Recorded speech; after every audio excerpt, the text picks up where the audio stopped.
Let's go back to 1969. The debut of our character was made in the year that ends with the funny number. I've told the story of how the show got put together many times before, so I'll keep it brief. It's the late 1960s. The streets are full of hippies and cheap pills that make you feel funny and relaxed, but our story starts with a man by the name of Fred Silverman, an executive producer at CBS whose job was taking care of the daytime programs, like the Saturday morning cartoon lineup, where The Archie Show, a series of his creation based on Bob Montana's book Archie, made big waves and became the first and only cartoon with the #1 single on the Billboard charts, with the song Sugar Sugar. Even with all that success, he wanted more.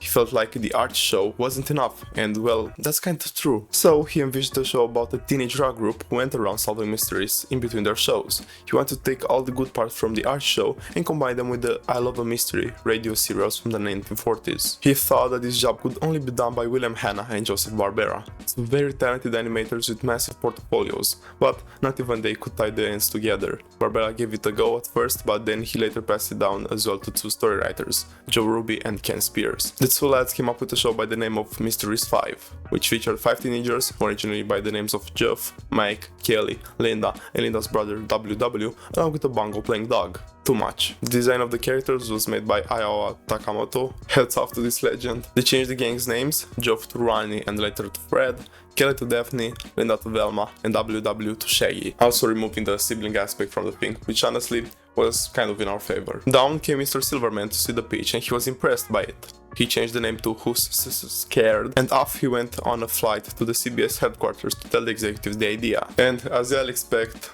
they got turned down.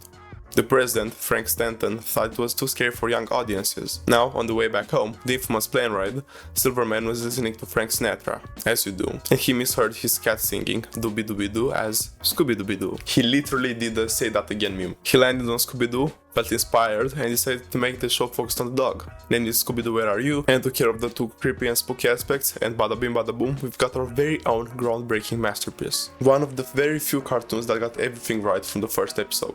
The atmosphere. Check. The soundtrack is one of the best I've ever heard with any media. You can find it on YouTube if you want to get nostalgic and also get your mind blown. The landscape. Check. There are some real gems in this. Like, just look at this shit. This can make grown men cry. Look how beautiful they are. The animators cooked with them so hard. The characters. Check. It was made for kids, so you didn't need some overly complicated ones. They all did their jobs. Fred the leader, Daphne the damsel in distress, Velma the smart nerd, Shaggy the lovable and hungry goofball, that's clearly a stoner, and the main star, Mr. Scuba Dubert, the talking dog. They are the perfect blueprint for evolution, which we'll see later on in the franchise. So hold your horses, because you have a long way to go. This series gave birth to a bunch of cliches that would follow along the years with the franchise, like Freddy's Let's Split Up gang, which was said 7 times by him, and 2 others by Shaggy and Velma, respectively. Velma losing her glasses on 5 stupid occasions, Fred and the Gals bribing Shaggy or Scooby 13 different times with Scooby snacks, one of those being with sandwiches though, Shaggy saying Zoinks 37 times, but most surprisingly, Diana's villain, calling the gang meddling kids, only happened on 4 occasions. That honestly seems so low in comparison to how big it is for the franchise nowadays. You might be wondering if I just pulled those statistics up from my ass, but no, back in 2021 I rewatched this series with the eye of a hawk to look out for these things, and I'm so glad I finally put to use to them. I almost even completely forgot about their existence, and if wrong, well, take it up with 2021 Lord Soul. I was still young, naive and impatient back then. Now I'm just chill and don't give a fuck. The meddling kids one still shocks me, to be honest. Only 4 times in 25 episodes. Wow. And yes, I said 25. No, Where Are You 3rd season. I'm setting my ground and I'll explain later on when the time comes. So for now, let's talk about the difference between the first 2 seasons. This second one, even if it only featured about half of the first season's number of episodes, it included in each one a musical chase scene, a cliche that would be followed many times in the franchise. Now, the monster roster. And when I tell you, the only way to describe it is impeccable with capital I. The NBA ain't never seen a roster like this. When I tell you that this series produced classics like The Black Knight, The Ghost of Captain Cutler, that's my all-time favorite, Minor 49er, Charlie, The Ghost Clown, Zombie and the Beach, Redbeard, the goddamn spooky space cook, that laugh still be giving me nightmares, Ghost of Mr. Hyde, the Headless Spectre, the Witch Doctor, the motherfucking Creeper Man. All of this in just this show. This is the goat of cartoons. Shit was close to perfection. People don't appreciate it because of all this fancy stuff nowadays, but look at what these artists made in goddamn 1969. I know I'm glazing, but people don't realize how old that is, and to have this quality, man, it's underappreciated. It's that Diddy and Drake mentality, man. not fucking with anything older than 2007. Scooby-Doo Where Are You is a timeless cartoon. Any person could watch it and be impressed and entertained by a different thing. For me, well, I'm a big sucker for the scenery and those eargasms given by the soundtrack. I keep telling you, listen to it. But now, what followed? After a 2-year break, the franchise comes back with the new Scooby-Doo movies, a series which followed the same format, but ups the episodes from 20 minutes to an hour, also featuring celebrity guests. The most common being the Globetrotters, who got 3 different appearances out of the 24 episodes. And I have to say, those might be some of the best ones. I have a soft spot for this series. Sometimes when I'm editing or playing something, I'll have an episode from this series in the background. I feel like an extended runtime helps it a lot, and even though it doesn't present like any iconic monsters, except for Joker and Penguin, if you want to count them, the celebrity guests more than sure make up for it. Like, we have Batman and Robin, the Addams Family, Sonny and Cher, the Three Stooges, and many more celebrities of that time. It carried on the soundtrack from the original, which, all I have to say, perfect decision. They either knew that nothing could top it, or that it would save money if they reused it, or honestly, a bit of both. But I'm so glad it went like that. I'm praising these episodes a lot, because they have the power of nostalgia over me. When I was little, there was this thing called Cartoon Network Cinema, and most of the times, on Saturday mornings, they'd run this. I remember most of these episodes by heart. My favorite ones were the one with Nuts, and the Globetrotters, and even the one with Sonny and Cher on Shark Island. They are, in my opinion, some of the most underrated pieces of Scooby media. Moving forward, we reach the year 1976. The Scooby-Doo show made its debut as the series returned to its usual 20-ish minute long formula. The episodes of this new show ran as part of a 1-hour block called the Scooby-Doo Dynamite Hour, which was later renamed to Scooby's All-Star Laugh Olympics. So if you see those and get confused, just know that it's the same thing. This show is the bread and butter of the franchise. With all the stuff learned from the previous 2 adaptations, the whole team behind this project absolutely nailed it. It's my personal favorite series out of everything in the franchise. It presented the audience with the same format of the gang, randomly encountering a situation where a monster is hunting a group of people. The monster being amassed at the end of the episode as a previously established character. Hell, if it ain't broke, don't fix it. There were changes made to the animation. I mean, of course, there would have been almost a decade since the original. You'd hope there would be an improvement on that part. But they also removed the laugh track and the musical chase scenes introduced by the latter season of the original show. At the time, it became the longest running series with 40 episodes. Nowadays, it is comfortably at the 5th spot on that list. The monsters were also unbelievable. If you thought the original had a good roster, well, let me show you what gems this follow-up produced. The Gator Ghoul, the 1000-Volt Ghost, the Headless Horseman, the Mad Doctor. This one gave me chills when I was a kid. The whole setting and episode of an abandoned sanatorium with dead bodies, even giving us that meme of Fred. The Demon Shark, the Rambling Ghost, Gramps the Vamp, the Creepy Hip from the Deep, the Tar Monster, Old Iron Face, Jaguaro, the Beast of Bottomless Lake, and many others. But that's still not the highest point. The plots are so much better, and the animation helps out a lot. If you watch the original and this back to back, you can see clear signs of improvement, this one being darker and it fits for the vibe. But now, one of the most controversial parts that I feel a lot of people don't know exactly what happened or why this happened.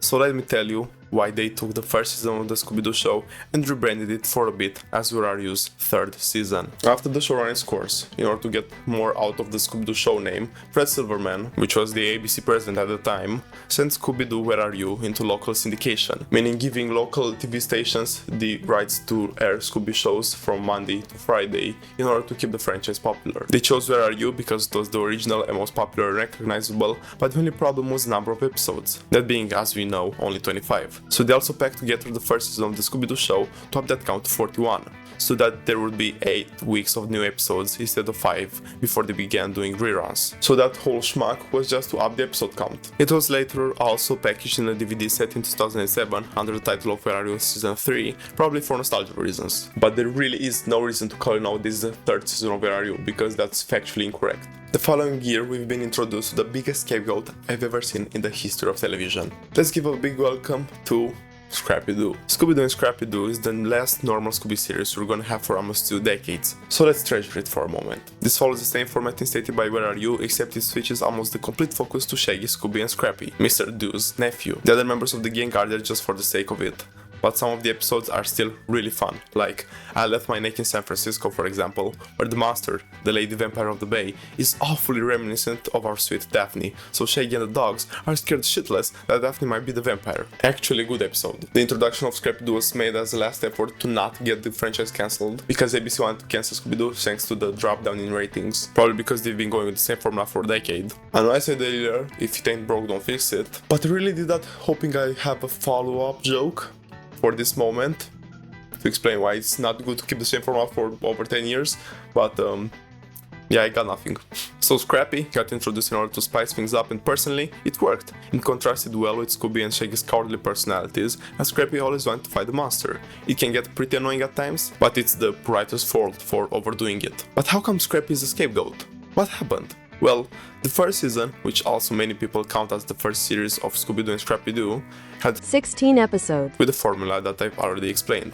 But then, the 80s hit, and Scooby-Doo went to shit. That's the darkest point in the franchise. But, until we go scooping down for shit in the sewage pipes, we have to talk about our very first Scooby-Doo special, which aired in 1979, 3 months after the debut of Scrappy-Doo, but funnily, it doesn't feature him. So now, let me present to you the mostly musical known as Scooby Goes Hollywood. Yes, Scooby-Doo went meta before Scream made it cool. This special is basically just a parody. Scooby and Shaggy go along the movie and sing songs while acting in remakes of movies that I'm too young to get the reference. The gang also is revealed to be just actors doing roles on a show, and the whole time Scooby and Shaggy want to convince the director that Scooby can become a star, and how he wants to kiss his show to do something bigger. But by the end of the 48 allocated minutes, Scooby gives in and sees how much the public loves him and his show, so he decides to return to it. Probably pissed because of the decision, he then later gave us the worst 10 years of the franchise as payback.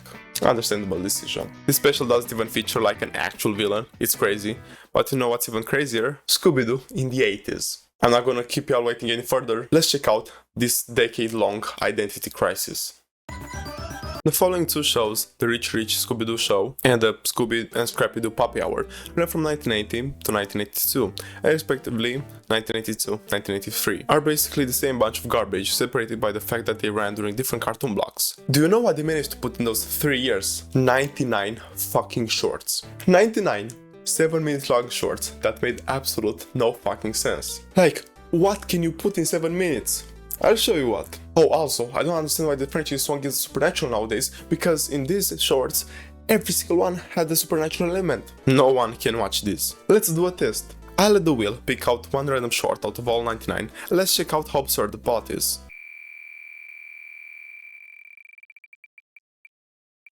Lucky number 75. The short called Slippery Dan, the Escape Man. A few minutes later. What have I just watched? This is brain rot.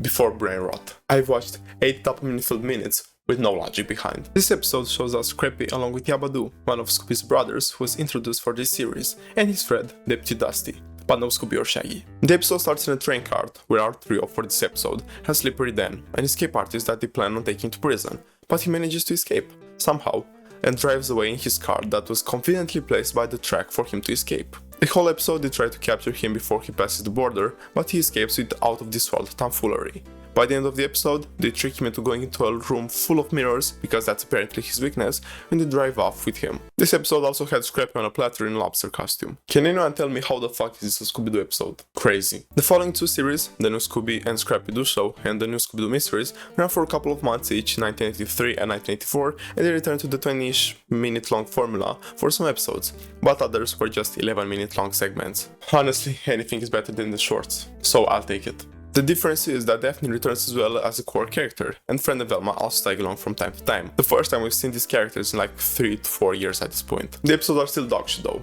but better. They are not important, you can honestly skip all of this. This first half of the decade is absolutely abhorrent, but the second half manages to salvage things a bit. Let's welcome with open arms one of the most fan-beloved Scooby series that actually has an overarching plot for the first time in the franchise, that the network decided to cancel with only 1 episode remaining. They're taking the piss at this point, really. The Scooby franchise can catch a break, man. It's always out of touch network directors. But yeah, say hello to the 13 Ghosts of Scooby-Doo. The series ran for 12 episodes in the fall of 1985, and it followed the red-shirted Shaggy along with the stylistically changed Daphne and the dogs. It also followed the trend of including real monsters as the shorts, a trend that nowadays is unheard of in the franchise. We've only seen them since in the live-action movies and the Mystery Inc. The franchise is very opposed to that, but thankfully, we at least got this series. The show introduces Flim Flam, very handy kid who knows his way around, and Vincent Van Gogh, a supporting character based on and voiced by Vincent Prince. He had this chest full of ghosts, but Shaggy and Scooby were tricked into opening it, setting the specters free. The plot of these episodes is the gang catching a different ghost every episode, the series ending with. Before we dive into the next series, we have to take a look at not only the first ever Scooby-Doo movie, but at the first 3, which besides the fact they only feature Shaggy and the dogs out of the gang, were released all in about 11 months, from October 1987 to September 1988, which also are the last pieces of media with everyone's favorite pop. Starting with Scooby-Doo meets the Boo Brothers. This movie goes as well as it could for its first film. They managed to take Shaggy and the dogs out of the 22-minute long premise and make it an hour and a half without it being stale. The trio goes to a southern mansion which Shaggy inherited from his late uncle Beauregard in order to claim the inheritance. When they arrive there, they notice that it's haunted by ghosts. A headless horseman, a fucking gorilla, the main antagonist, the ghost of Uncle Beauregard, a random hillbilly girl that tries to get in Shaggy's pants, and her father that tries to blow Shaggy's head. You can say that they're both going for a head, just different ones. The trio are also calling for help from some ghost exterminators that are actually ghosts themselves. And hey, there are the Boo Brothers, Mako, Shriko, and Frico. Why is there a ghost of Shaggy's uncle, you may ask? Well, there's a hidden treasure that said Ghost might want a part of. The movie is really fun, I like the whole setting, the atmosphere, the plot. It just screams of OG Scooby-Doo, so it has a soft spot in my heart. The second installment of this little TV movie trilogy follows Shaggy and the dogs as they arrive at a school for monsters, where they get a job as PE teachers to help the girls beat the rival boys' school at the annual volleyball match. Yep, that's the plot. They also get interrupted by Revolta, the usual spider witch of the forest. We all have one of those. She tries to kidnap the monster girls to take their souls to do something evil with them. I can't fucking remember what. Take over the world, probably the same, yada yada. It's not a bad movie. It's cool that all the monster girls are daughters of big horror icons that all make an appearance at the end, and I like how there are multiple plots. The boys' school trying to sabotage the girls, the witch trying to meet the girls for a cupcake, the lanky stoner and the dogs trying to teach the girls sports, even though they're probably not the ones you'd expect for a job like that. It's not as good as the previous one, but it's still really enjoyable. The final installment of this so-called trilogy shows us Shaggy's girlfriend, Googie, who only appeared in this movie and was never mentioned again. My boy just cannot keep a girl. The movie focuses on Dracula's annual monster race, the Monster Road Rally, held in the spooky depths of Transylvania. Yes, Romania mentioned, because I guess that's what monsters do. They also get bored and need entertainment.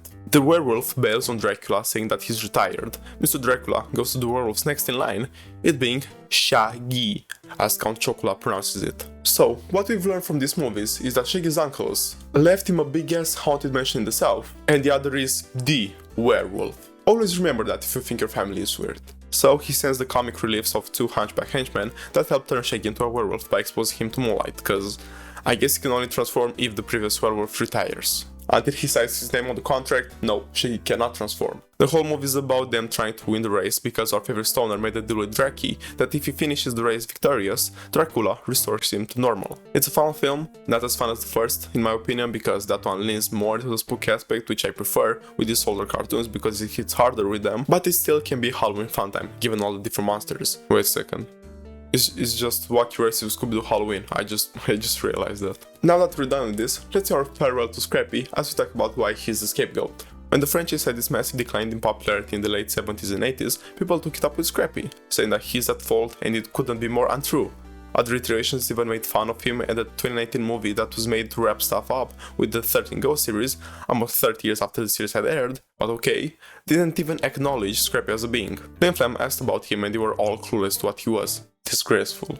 They piled it all on Scrappy because he appeared at the time of the decline, but he actually, in my opinion, saved the franchise. He gave it that extra leg to stand on during that tough time, and made the next show that I'm about to talk about possible, because without him, the network probably would have just cancelled the Great Dane forever. So y'all show some respect to this fearless pup. Now let's put an end to this awful decade by presenting a pup named Scooby-Doo. A pup named Scooby-Doo set to bring the franchise back to its basics, the whole came back together as main characters for the first time in a decade. The change being they're now kids, Scooby following the trend of babyficating its characters, a trend popularized by the Muppets that have seen other franchises follow in its footsteps since then. The difference with this iteration is, wait for it, Fred, Daphne and Velma all have distinct personalities.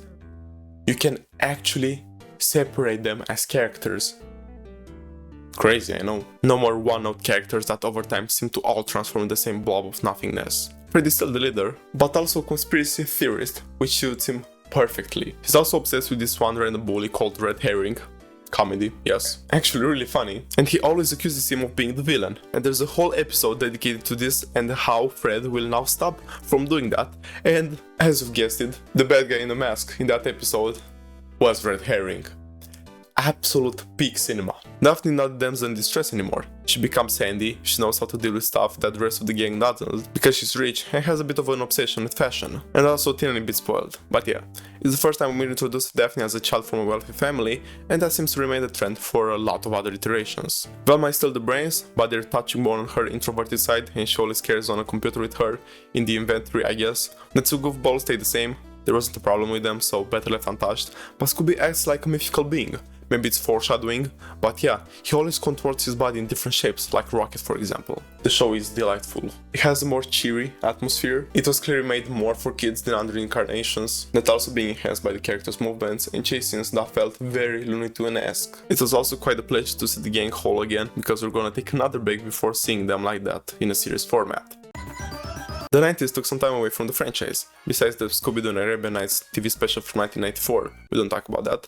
It's there, and yeah, it would be best left there. But besides that, it meant a break from the franchise. Until 1998, when Warner Bros. Managed to put together the best Scooby movie to date, and one of the best animated movies I've ever seen. A movie that would revitalize the franchise and turn a character that had become a symbol for nostalgia a breath of fresh air for a new generation. Let's delve into Scooby-Doo on Zombie Island. They went out and did shit differently this time. They got Mook Animation, a Japanese studio to animate the film, they got Third Eye Blind and Sky Cycle to contribute to the soundtrack, the latter giving us two of the most iconic Scooby tracks in the whole franchise. The Ghost is Here and It's Terror Time Again. They went and got most of the previous Scooby crew to work on it, writer Glenn Leopold, who had been with the franchise since the first Scooby-Doo and Scrappy-Doo iteration, and also director Jim Stenstrom, who started working in 1983 with one of the latter Scrappy seasons. So the question in everyone's mind is, how the hell is the level and quality so different from the two? Maybe it's because an hour-and-a-half long movie can actually have a plot, opposed to a 7-minute long dopamine-filled short. Only one person from the original cast had returned, him being Frank Welker, who at the time was still only doing Fred's voice, as opposed to now when he's also the voice behind the talking moth. Scooby was voiced by Scott Innes, since its original actor Don Messick had retired in 1996 and unfortunately passed away in 1997. Casey Kasem wanted to return as Shaggy for dietary reasons, Billy West taking on the character instead. The thing with Kasem was very interesting. In 1995 they wanted him, who was a vegetarian and animal rights activist, to voice Shaggy in a Burger King ad, and he quit because he didn't want to. A very understandable choice. Daphne was voiced by Mary Kay Bergman, replacing Heather North, and BJ Ward reprised her role as Velma after voicing the character only once in the Johnny Bravo crossover episode. The thing that would probably surprise most of y'all in regards to the release is that they originally wanted a theatrical one. They put all their work into this, hoping to revitalize the franchise. They later opted instead for a VHS one, since they noticed it was a strong market at the time, and they were seeing and feeling the decline of cinemas. So they shoved it in a box and slapped the $20 price on it. They used the rest of the money, around $50 million, to promote it with collaborations featuring Wendy's, Campbell's Soup and SpaghettiOs. But now that we're all up with how this masterpiece got put together, let's go on with the most important detail: the plot. The film shows us a broken up gang, all doing their jobs away from spooky mysteries with many costumes, but they reunite for Daphne's birthday to help her find the real ghost for her new show, as she's a TV host now. We get a montage to the song The Ghost is Here, but every single monster they encounter appears to be fake, until they find their way to Louisiana, where they stumble into one Lena Dupree, a woman that works on Moonscar Island, which she claims to be haunted and terrorized by ghosts. On that island, they greet the owner of a mansion located there, Simone Lenoir, and they run into a ton of problems. Mainly zombies. They learn that Simone and her crew were werecats who sacrifice people in order to keep their immortality. So those zombies are really just people they sacrificed. By the end, they break the curse and kill them for real. First on-screen death in Scooby-Doo if I'm not mistaken. The day saved and the gang is reunited for good. The vibes are there. The movie is animated in such a lovely way, shout out to Mook Animation, and the atmosphere is so fucking spooky. This is what Scooby-Doo should be all about. And we got real monsters. Now, this movie was followed by other 3, and altogether these 4 are the reasons the franchise kept on living. Mostly this first one, it set the scene, but there are the 3 as well. Though this first one had so much success that because of it they greenlit the first live action movie, which we'll cover a bit later. Let's keep it going with Scooby-Doo and the Witch's Ghost. Following the success of Zombie Island, the same crew put together a follow-up, keeping up the more more mature and scarier tone established by the predecessor. This dark, atmospheric sequel kept inviting more people to the Scooby-Doo franchise, really stepping in and showing the world that Scooby-Doo is still an amazing cartoon. They also were the pioneers making a new generation of kids in love with goth girls from an early age, by introducing the Hex Girls, a group of rock-singing goth girls that since then have gathered a couple of appearances in the franchise and have become big queer icons. Good for them. Thanks to the 90s horror being focused on witchcraft like Buffy the Vampire Slayer, The Craft and the Blair Witch Project, just to give some examples, this movie decided to also dip its toes in that scene. The plot sees our mystery-solving teenagers visiting a small New England town by the name of Oakhaven, invited by famous horror writer Ben Ravencroft. I have to stop and say from the start, I absolutely love the scenery. I love the atmosphere of American small towns where everyone knows everyone. It's so peaceful without the crowdness and insanity of the capital cities. Especially if the town also looks as lovely as this one during fall. The objectively best season, and I won't take no for an answer. Upon arriving in Oakhaven, the gang discovers that the town has capitalized on its witchcraft history to attract tourists, especially around Halloween. The locals claim that the ghost of Sarah Ravencroft has returned to haunt the town. They begin investigating, initially believing that the ghost might be a hoax intended to boost tourism. Ah yes, American capitalism. It's always at blame, yeah? Well, they're right. The mayor and other townfolk put it together. But, our very own Ben, who Velma started to develop a crush upon, actually was searching for a spellbook to bring her back to life, who in fact was a real witch, and the town was right. The issue was that this whole movie Ben was upset that his old relative was thought to be a ghost and the town annually, during Halloween, was dragging her name through the mud. Well, that was just a farce pulled by Ben to get the gang to help him find her book. Using it, he brought her back as a witch ghost from the dead, but the game managed to pull through and save the day once again. It's not as good as the first one, but it's very close in my opinion. Another great Scooby-Doo movie that is really just a Halloween fun time and a great way to end the 90s.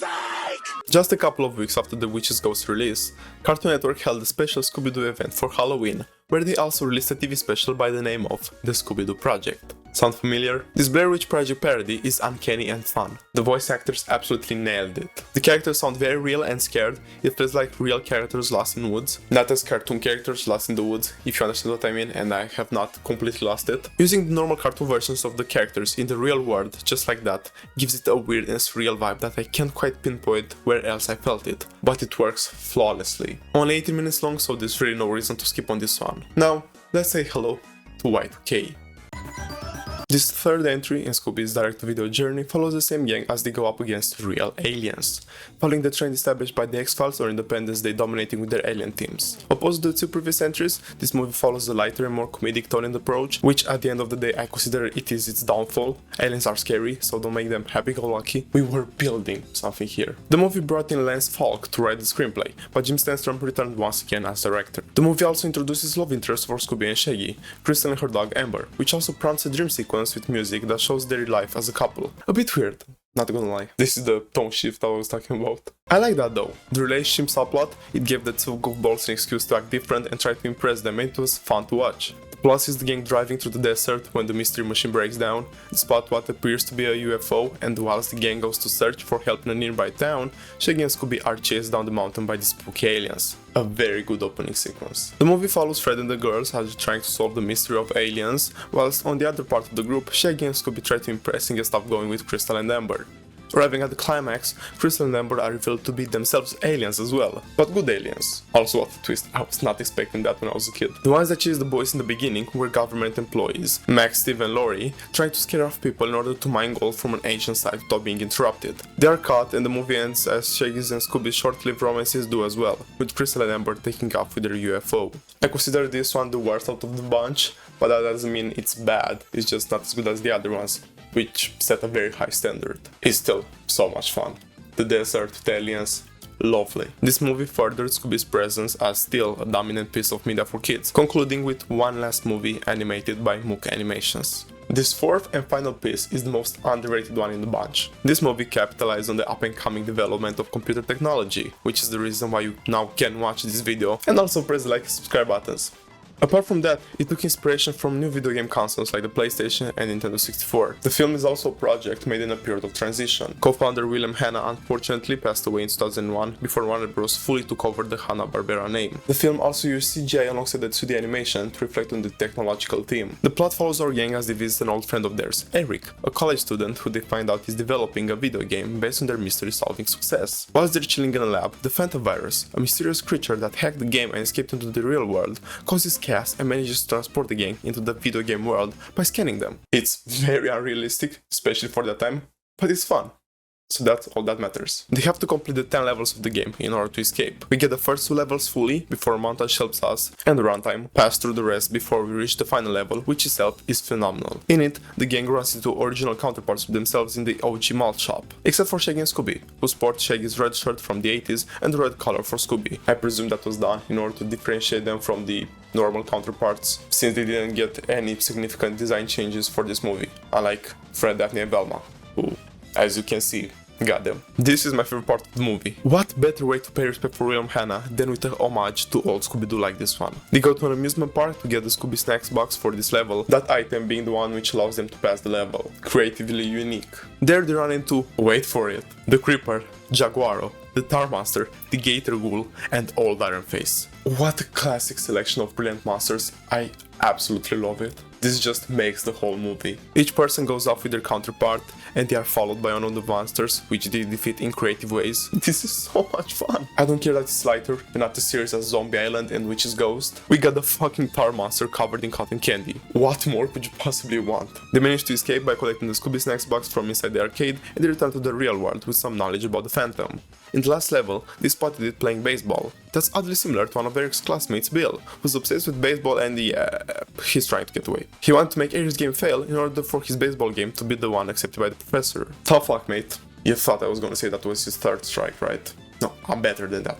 If you want to just have a fun time, this might be the best Scooby movie to throw on. It's really great at giving you a nostalgia-filled evening. Just like they did in Witch's Ghost case, a couple of weeks after this movie's release, Cartoon Network held another Scooby-Doo Halloween Marathon. This time releasing a TV special called Night of the Living Doo. Sound familiar? This special was presented as an episode of the new Scooby-Doo movies featuring the series intro, but the title card showed the title of the special and the guest as Gary Coleman. I like how they took the piece of Scooby-Doo tropes with this one. In the beginning they run into multiple problems like the mystery machine running out of gas or having a flat tire. On purpose, might I add. Fred is quite maniac, but our good old Gary fixed those, making the game mad they didn't have an excuse to go out and search for help and solve mysteries in the middle of the night. This special also features the infamous stand-up comedian David Cross, who you might know as the absolute GOAT, Uncle Ian in the Alvin and the Chipmunks movie. But now, before we go into the Scooby-Doo series that me, and probably many others, have grew up with, let's take a brief look at the cinematic masterpieces known as the live-action Scooby-Doo movies.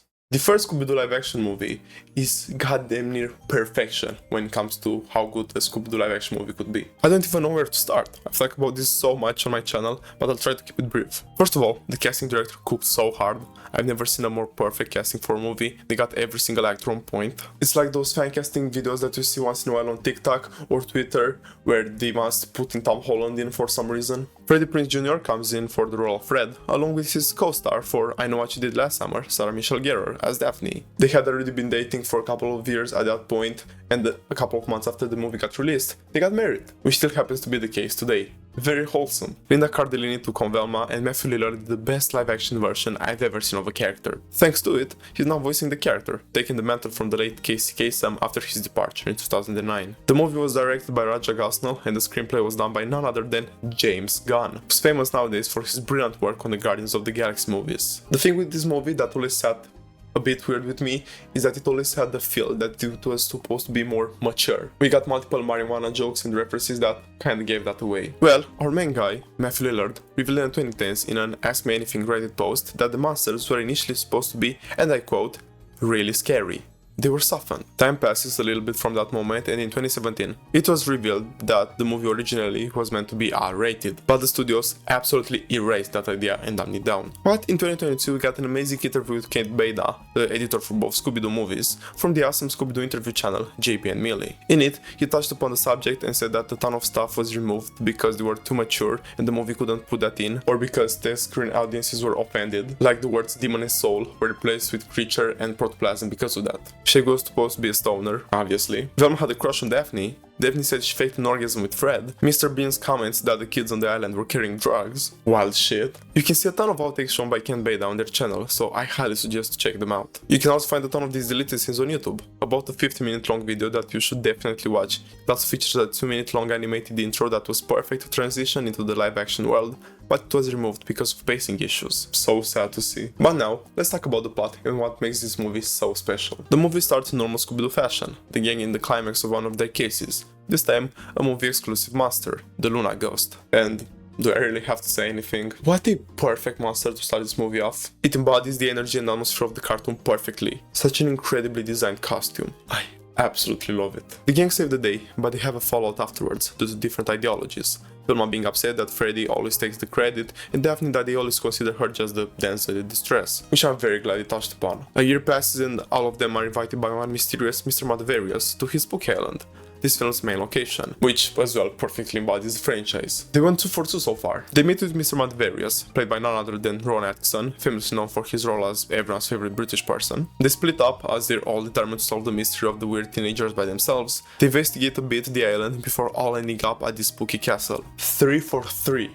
They run into some weird objects and even weirder people before making their way back to the hotel where the monsters attack, which triggers an awesome chase scene to an even more awesome track, Man with the Hex by the Atomic Fireballs. They kidnap Fred and Velma, so the remaining part of the gang, along with a girl called Mary Jane, met by Shaggy on the plane, set out to save everyone. They figure out that they use some kind of machinery to take out the souls of the people on the island so that the monsters can take over their bodies in order to be protected from the sun, since it's their biggest weakness. So the creatures are Redditors. Shaggy saves them, but he loses Scooby, unfortunately. We see Mr. Malvarius as the bad guy, but the gang manages to save the day, also realizing that Mr. Malvarius is just a robot, and the actual villain is... fucking Scrappy-Doo. Okay, you're taking the piss now. It's been a decade and they're still dragging my boy's name through the mud. Was it contractual? Did they say, hey James, Mr. James Gunn, you have to put Scrappy as the fucking villain in your movie, otherwise it will make sense, otherwise we would look like shitheads for what happened in the 80s, you know? Still, one of the best live action movies and one of my all-time favorites because it's a comfort movie. It's comfy to watch and I'll always have a soft spot for it. Follow-up dumps it down even further, making the movie brighter and way more kid-friendly, but they make up for that in my eyes through nostalgia, the most effective weapon in cinema. This movie focuses on a villain that brings back Mr. Ink's old monsters to life, and thanks to JB and Millie and Peter Crossman, we get a ton of behind-the-scenes footage of the crew testing different monsters for the movie. And when I tell you this is a gem, it's a big understatement. I've always been a massive sucker for live action. It's something so special to see my characters in a real life scenario. And even if I couldn't experience that many monsters in this live action movie, at least I could see behind the scenes outtakes here on YouTube. And just to clarify, I'm not trying to put down any of the work the crew put in, it's clear that they worked tirelessly for this. There are already so many monsters in the movie, so it's understandable. Like the Tar Monster, Minor 49er, the Pterodactyl Ghost, and my all-time favorite, the Ghost of Captain Cutler, just to name some of them. This movie also features its fair share of deleted scenes that you can fortunately find here on YouTube. But what about the plot? Well, the movie starts to an introduction scene at the Coolsville Museum, where a new exhibition of the gang's old cases is having its opening night. You should watch this in yourselves and just pause, stare around at the multiple costumes designed because they all look stunning and probably took a ton of work. That's what I love about these movies. They feel like passion work, not just cash grabs that barely do anything right to the source material. Even if I was pissed with Scrappy, it's still like an old part of the franchise. At this time it was like 15 years since we last saw that puppy, so they clearly knew what they were talking about when they put him in. The movie keeps flowing as the pterodactyl ghost attacks and the two goofballs make an oopsie embarrassing themselves. The sneaky reporter messes up Fred's words to make him insult the residents of the town, which I'm pretty sure is illegal and falls in the category of defamation. They go to Old Man Wiccan's house, also known as the Black Knight Ghost, because he used to be a cellmate with Jonathan Jacobo, the guy behind the pterodactyl ghost. In his house, they find a book on the creation of monsters, alongside the monster, the Black Knight Ghost in the flesh. They escape by kicking it in the raw tables and the goofballs go out by themselves to try and solve this mystery as they found a clue in the mansion and want to prove themselves. Velma is afraid to go on a date with Chris Griffin, but Daphne turns her into a femme fatale. When they reach the museum, a bust happened and all the costumes are gone. Those costumes were stolen by the Black Knight Ghost and the 10,000 volt ghost. The 10,000 volt ghost? Ooh! Wonder why we didn't see its debut. Well, we did, in a deleted scene that you can fortunately find on YouTube, with two security guards dancing before they get shocked. Hopefully they're still alive. And yeah, it's such a cool deleted scene. One of the best out of the 2 movies. Scooby and Shaggy make their way in and out of a bar full of criminals. They arrive at an old abandoned mining town at the same time as the rest of the gang. Shaggy becomes a chick, Scooby Einstein, you know, the usual. They blow up a door and arrive at the best DJ kit, which unfortunately brings to life a ton of monsters. Freddy's agility helps the gang take the disc and escape, arriving at their old base in the woods to begin a montage fixing the disc to reward the effect. My boy Cutler finds them and almost takes out Mr. Do's ability to talk. Arriving again at the mining town, they all face different opponent monsters before Scooby skating and freezing the tar monster to do some of the hardest name drop in television, before setting the villain's plan down the shitter. They save the day and amongst the bad guys Heather Jasper Howe, the cheeky reporter, but actually, it's fucking Jacobo under her mask, the freaking pterodactyl ghost. Not the same character as in the original, but it's okay. They turn teenager Johnny into an old pale doctor by the name of Jacobo. It's like going from live streaming on Twitch to YouTube. Seeing this movie again made 10-year-old me jump with joy, since I'd seen this movie way more when I was a kid than the first one. This one used to appear from time to time on Cartoon or Cinema, opposed to the first one, which didn't even appear once, I think. And I can understand why. I think it's rated PG-13, that one. Both of these movies were a big part of my childhood, and I liked watching them from time to time. It helps to escape real-life problems by just watching a bit of CJ Scooby once in a while. The deleted scenes also make this movie a lot funner. There's a huge rabbit hole with those. I'm serious. Check them out on YouTube. I tell you, you will not regret it. Now, let's get going with the first Scooby-Doo show in more than a decade. What's New Scooby-Doo was my Scooby-Doo. I know what I said earlier about loving the Scooby-Doo show and remembering most of the New Scooby-Doo movie episodes by heart, because they were always playing during Cartoon Network Cinema. But in terms of series that was always on, it's What's New Scooby-Doo. I even have DVDs of them.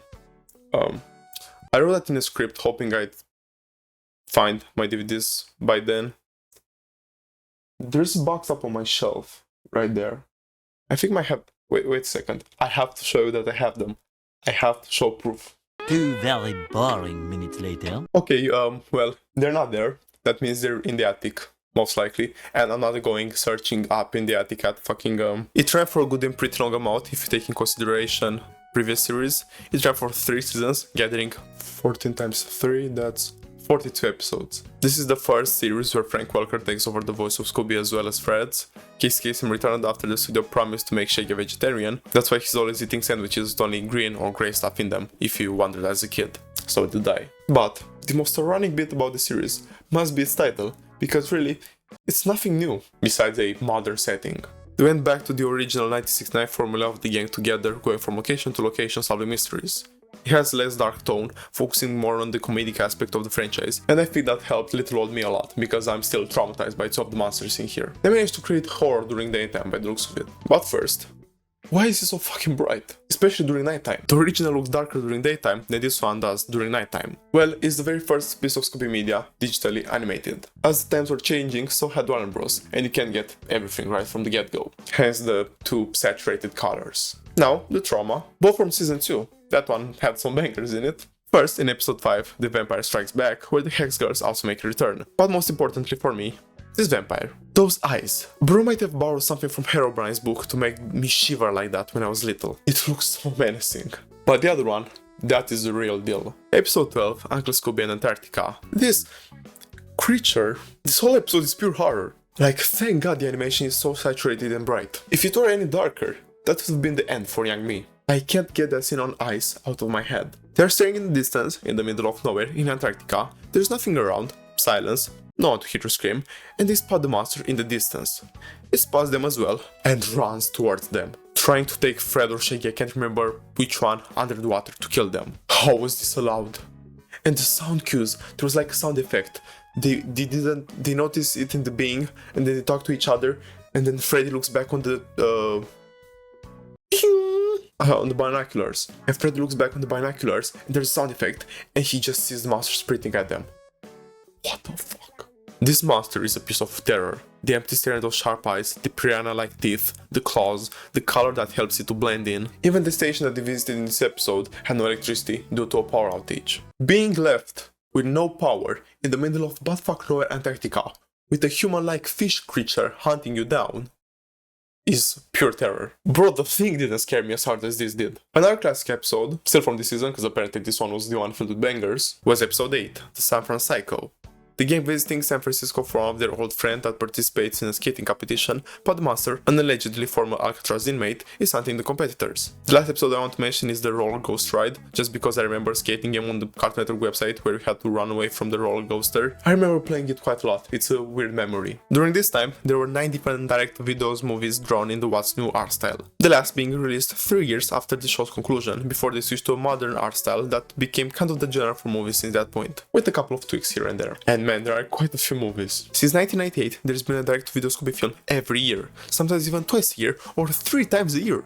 Except for 2002, and this year so far. Impressive stats, given the fact that in 2002 they didn't just lay back, they released a big budget Hollywood movie. But man, is there some slop in there. Don't worry, I'll cover it. Now, before we talk about the probably weirdest Scooby-Doo show, we have to get through 9 different movies. Let's go! Trauma dumping! Another piece of trauma, I think the final one. 3 pieces of trauma of the What's New era. Impressive. These vampire grunts, man were they creeping me out. The chase scene with Shaggy and Scooby, the music helped, otherwise it would have been horrific. Later on the gang goes inside their cave to search for clues and you see them hanging by the ceiling like what the fuck man, how was this allowed to air for kids? This movie is set in Australia, where Scooby and the gang attend a music festival called Vampire Rock, due to the name of the mountainside. The festival is interrupted by this massive legendary vampire creature called Yowie Yahoo, who kidnaps band members with the help of its acolytes. I'm not gonna sleep all night. I'll have a fucking dream where I'm running through a hedge maze probably, and every turn I take, I'm running through the vampire, or the fish creature, or one of these grunts. It's gonna be lovely. Releasing only a couple of months after The Legend of the Vampire, this movie put the gang in good old Mexico, terrorized by a folklore classic, one and only El Chupacabra. The oldest memory I have with Chupacabra was the movie I watched when I was a kid, because my dad forgot to turn off the TV and it was playing. It was a movie where a class of kids go to explore a cave with their professor, and they're all picked off one by Chupacabra, and in the end it's only one girl remaining in the desert, screaming. That's how the movie ended. And it was so weird for young me, because there wasn't a happy ending, and I was confused. I was like, doesn't every movie have a happy ending? I was expecting her to just kill Chupacabra or something, but no, she was just left screaming by herself. For the life of me, I cannot find it. If one of you knows it, just please let me know in the comments below. Which is it? I love how this movie explores multiple aspects of Mexican culture. It feels very authentic, and the fact that they capitalized on folklore is just brownie points at this point. I just love a good folklore master. The gang takes a visit to the most peaceful place on earth, Scotland, to visit Daphne's cousin, Shannon. I tell you man, they have so many relatives. Daphne's cousin is also of black descent, since she lives in a castle called Black Castle. You guessed it already from the title, but it was clear they would go with the Loch Ness Monster. I mean, going to the land of the Scottish sheepshaggers and not doing that feels kind of a missed shot. It is an instance though where they kind of got the hang of the digital animation a little bit more, but what drags it down in terms of it are still bright shots like, look at this. It's supposed to be middle of the night with no light source and the gang looks like they're standing under a light bulb. Like yeah, that has to be its biggest flaw. Besides that, it's fun. I have very vivid memories of this one. I suppose it was playing more when I was a kid on Cartoon Network Cinema. That's really the only way I was watching these movies. I didn't have DVDs of them. The gang fly out to Hawaii for an all-expenses paid trip thanks to Daphne's new fashion designs for Goha Aloha. Because Daphne apparently is now a fashion designer at 16. Remember the age, okay? Daphne's age. Daphne is 16, okay? It will help later. At the surfing contest on the beach, the people are attacked and spooked by Wiki Tiki, this beautifully designed master who also knows how to surf and also has these little tiki minions. Betty would help him take over the moon if he wanted. They even attack during a late night party and try to kidnap people. The usual. A thing that pisses me off in regards to this movie, that has absolutely nothing to do with it directly, are some Didi disciples that took all of the scenes with Daphne in a bikini and made a compilation of them on YouTube. Remember her age? 16. And the fucking cartoon character. Which is weird, because, you know, I can't look at people who have a crush on cartoon characters the same since seeing that Judy Hoplover guy on TikTok. You know, the guy with the joke account. The joke. The guys that made those compilations are disgusting and they need to get their hard drives checked. Top 5 Scooby-Doo movies easily. This is such a gem. It's an outstanding piece of Scooby media. The plot is so fucking good, it's baffling. It even has one of the biggest plot twists in the franchise, which I'll not reveal. I'll let you watch it and see it for yourselves. The movie takes the gang in Egypt. Venom has been working on an archaeology site for a couple of months, so the gang decide to drop in unannounced to surprise her. The site is taken over by some famous tomb stealers or some shit. They are the bad guys, that's the thing. A bad sandstorm happens and Velma's blood transforms into stone. They delve deeper into the crypt before zombie mummy soldiers surround them and even kidnap some of the tomb stealers. Their leader, Dr. Van Butch, manages to escape though. Scooby and the gang are all chased before Velma loses her glasses and gets turned to stone as well. Holy fuck. Scooby and Shaggy then fall through quicksand in a coffin and arrive at an underground hidden civilization, and that's where I leave y'all. Watch this cinematic masterpiece. It blends Scooby horror perfectly with an action-packed adventure with zombie mummy soldiers in the depths of a hidden crypt below the Sphinx. This movie is cool because it features zombie pirates and even Fred's parents. Too bad it's fucking stupid. The franchise wanted to capitalize on the new pirate trend created by the Pirates of the Caribbean movies, but man, does the plot of this one not make any sense. There's a hypnotist who works with the pirates who hypnotizes all the crew on board to help them by disguising themselves as pirates. The thing is, Scooby and Shaggy are immune to hypnosis. Why? Well, they're too stupid to be hypnotized. That's the movie's excuse. So lazy and dumb, but at least there's pirates to make up for it a bit. What a classic. I love this movie so much, it's so good. I said about Where's My Mommy being up there, and even if this one doesn't reach the same peak, it's still very close. That one has the plot twist over this one. This movie starts off with Freddy and the girls chilling in Paris, waiting for Shaggy's and Scooby's arrival. Well, they took the wrong flight alongside the hunter, Alfonso Lafleur, and they arrived in the Himalayas. On Mount Everest, to be specific. The rest of the gang comes there to save them, and we get into so many fun sequences involving the movie's monster, the abominable snowman.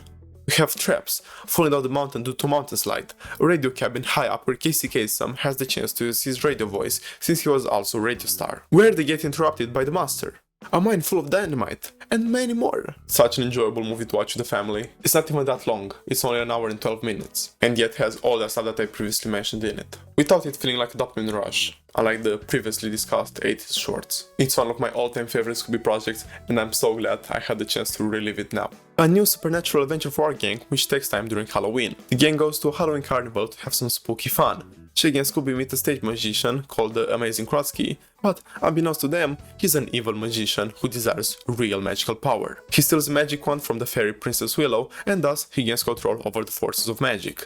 He tries to take over both worlds, but the gang manages to stop him. Shaggy and Scooby are mostly separated from the gang during this movie. They meet with a talking jack-o'-lantern at a bar, where they give a very fun and upbeat musical sequence with plenty of creatures from the monster category. I feel that one of the biggest pulls of this movie is the undead world they managed to bring to life. All the monsters look upstanding, and the locations explored are just as real. Fred and the girls stay on our plan of the world as they try to unmask and spot Krusky's plans, but they get turned into monsters. Womp womp, try again. As it is our trend already with these movies exploring different cultural aspects, like Egypt and Mexico, this movie takes its focus on Japan to bring us a look at Japanese culture. Samurai legends, martial arts, and even ninjas are all part of this movie. They offer a pretty balanced plot between action and mystery, even offering multiple beautifully choreographed and animated fighting sequences. Daphne enters a martial arts tourney, and multiple scenes are dedicated to that. We even get a plot twist halfway into the movie, alongside Freddy realizing that he has no catchphrase. The plot is set surrounding the legend of one black samurai, a feared and powerful warrior who was defeated a long time ago and whose spirit has since been locked away in the Sword of Fate. The gang goes through Daphne's tourney and almost being eaten alive by cannibals on a secluded island. In the same fashion that Ben Ravencroft tricked the gang a decade ago, Miss Morimoto, the martial arts instructor at her school where the tourney took place, tricked the gang into helping her find the Sword of Fate so she could free the black samurai. Also, she has robot ninjas as grunts. Shaggy and Scooby manage to run away with the sword and are helped by this old cook at the ramen shop who pulls out moves like freaking Garmadon and reveals himself as an ex-samurai, helping the boys pass through different gates to get help from the Green Dragon, in the end defeating Miss Mirimoto in a samurai battle. Peak samurai cartoon. Watch it. Probably the most unique adaptation of the characters, this one-off series which focuses only on the Shaggy and the Scoobard portrays the two goofballs in a more heroic role, removing almost all the Scooby aspects that made classic Scooby-Doo well Scooby-Doo, transforming it into an action-packed show with futuristic gadgets, science fiction elements, and a very unique art style. I really love the simplified art style. It's just something about it that makes it feel very hand-drawn, like the sketches you just make on the last page of your notebook when you're bored in class. In this show, Shaggy once again inherits a massive fortune from one of his uncles. Damn, they got some weird family, these guys. His uncle Albert disappeared, but he left behind super-powered Scooby snacks and a mansion full of interesting gadgets. The main antagonist, Dr. Phineas Phibes, an evil scientist who wants to steal Uncle Albert's inventions, has his plans constantly destroyed now by our human canine duo. This show is so niche that you can't help but be mesmerized by it. It's only 2 seasons long, so you can't say that it's a long watch, and even though it strayed away from the original spookiness of the franchise, it made up for it with comedic Scooby-Doo actions and actually having the talking dog in it, unlike other creation that strayed away from the original blueprint. It's also the last cartoon produced by the legendary co-creator of Scoobert, Joseph Barbera. Rest in peace, legend. Brian Levant, also known for his work on the Flintstones live-action movies and Jingle All the Way, a Christmas movie with Arnold Schwarzenegger, brought in 2009 a reboot of the live-action Scooby-Doo to your living room TV. After the success of the first two, Warner wanted to continue, but not with a big-budget cinematic one. A very poor decision if you ask me, so they put a crew together to bring this to Cartoon Network. It also features real ghosts. Man, when I look at how the franchise is so opposed to the idea of supernatural nowadays, it baffles me to see stuff like this. It was so big for the franchise for more than 30 years. This one gives Scooby a more cartoony look, which for some might seem very cursed. The movie is okay, it's entertaining. I think it hits the tropes right, and I really don't have any complaints. They did the most they could with a TV movie and probably a very strict budget. The gang faces a masked man who releases ghosts upon the world. One thing I consider really cool is a tiny montage at the end of the movie that replicates the 1969 intro. Such a fun and well thought out addition. And the actors play their roles flawlessly. I can understand why they decided to give the go to a sequel. Say hello everyone to the 2010s. The sequel delves deeper into the story, and even if it's not as popular as the predecessor, it sure is a fun addition. It shows us the gang during summer break, working at a country club owned by Daphne's dad, again with the rich parents. Besides solidifying the relationship between Fred and Daphne even further, now Shaggy sees Velma as a love interest, soliciting a musical scene even. A dumb thing that I do not know why they pulled, like, kids are not that stupid, man, is in the opening sequence they show the gang chasing after a villain, everyone there except for Velma. Then I said villain, and the camera pans from one member to the other, as I said, except for Velma, and they all say in shock, "It's you?" Like, who could that be? Who could be under the mask if Velma's not there and they're saying, "It's you"? Like, who could be there? Who could be under the mask if the gang is surprised and Velma's not there besides them? Well, surprise, surprise, it was Velma! In a trance, because of a witch that plays around with big frogs. Who would have guessed that the twist would be Velma from that opening sequence? I sure couldn't, because I was a mentally changed kid, as these people think we are. Scooby-Doo Abracadabra Doo features a new animation style that feels way more cinematic. The gang returned to their original 1969 outfits and designs by Iwao Takamoto, but through modern gaze. The color and saturation are finally fixed and they follow the trend of cartoon versus cartoon movies, which are just added highlights and shadows. But it looks splendid. This will be the main one for the next decade, with a couple of tiny alterations here and there. The movie starts off with a musical sequence that shows a very interesting, I can say cartoony art style, showing us the gang solving a case before switching to the one we've discussed. That art style apparently was supposed to be used in a whole Scooby-Doo show after what's new, before it got pinned for Shaggy and Scooby-Doo get a clue, and I can understand why. It looks fun for an opening sequence, but to have a whole show with it would be pushing it way too far. It looks like a webcomic. The story is okay. The gang go on a trip to a magic school where Velma's younger sister, who's never been mentioned till this point, and will never get mentioned again except for one occasion I think, called Madeline, is learning the practice of magic, and apparently she also has a crush on Shaggy. My main Shagster is always searched by the ladies. The school is in trouble because of a giant griffin.